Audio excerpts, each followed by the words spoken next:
მაგარი მინდა და გარემოსაც შეეხება ცუდი არ უნდა იყოს ისე იმასთან კომენტარი რომ ხო არის გინძურია თქმა უნდა კომენტარი არ შეიძლება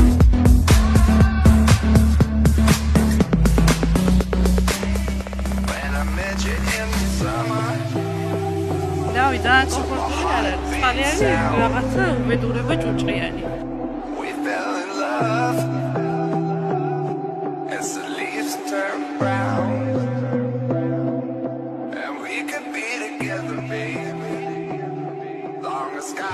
პირობები არ მომწონს, მაგრამ ამ ეტაპზე სხვა ისეთი არაფერი არ არის. ნუ იქით უფრო ფინანსურ მხარესთანაა დაკავშირებული, ამიტომ ჯობია აქ ამოვიდე, მაგრამ პირობები როგორც ხედავთ არ არის.